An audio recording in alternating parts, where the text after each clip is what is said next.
The Robin Reed Weather Center. Here's your first alert hometown weather forecast. Well, as expected, it was a mild start to Sunday. Temperatures into the 50s and 60s, and very similar to what we saw yesterday. High temperatures warming into the 70s and 80s this afternoon with plenty of filtered sunshine. So clouds were dominating through the day, but just enough thinning of those clouds to allow some of those sun rays to work down into the surface, and still seeing that filtered sun. That's a live look from downtown Roanoke. 82 currently at the airport. A southeast wind at 8 miles per hour. Dew point into the mid 50s, and current temperatures mainly into the lower to mid 80s still at this hour. We've got 83 currently in Martinsville. Good evening to you folks in Rocky Mount at 83, 81 currently in Blacksburg, a little bit cooler there in Galax at 72, 78 in Wytheville, and one of the colder spots up in Hot Springs, still in the lower 70s for you folks.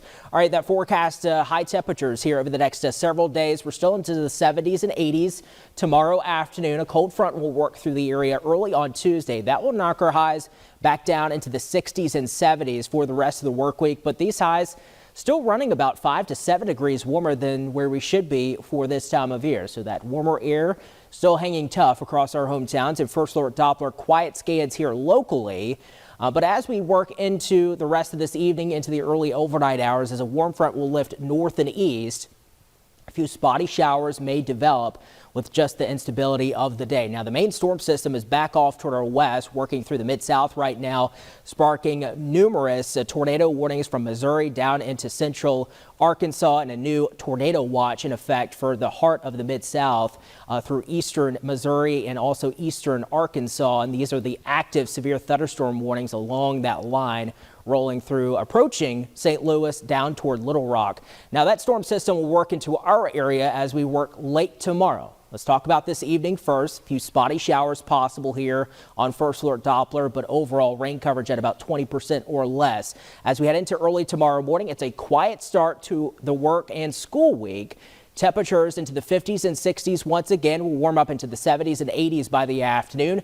That breeze will pick up. 20 to 30 mile per hour wind gusts certainly possible as we head toward tomorrow evening. 6, 7 o'clock may start to see some of those scattered showers approaching our West Virginia communities as the cold front will cross the area into our Tuesday. Notice that chance for some scattered showers, maybe some rumbles of thunder during that Tuesday morning commute, and then overall drying conditions will filter on in for the rest of Tuesday. That front will stall down toward the south. Drier weather will filter on in for Wednesday, and then another storm system will approach from the west, increasing our shower and thunderstorm chances, especially for the second half of Thursday, continuing into Friday and Saturday. Notice those rain chances at about 40 to 50%. Not everyone will see a shower or thunderstorm, but we'll certainly have the chance each day with high temperatures low to mid 70s, and drier conditions will tend to filter on in as we head toward next Sunday. All right, well, we definitely will take all the rain that we can get at this point. Yeah, we need it. So, and certainly will kind of hamper the pollen levels too, that are still high. Yeah, that is definitely needed. I mean, my car, I put on my windshield wipers, not because it's raining, but just to get that pollen off. That's right. All right, thank you so much. Of course. All right, Pope Francis gave the traditional Easter blessing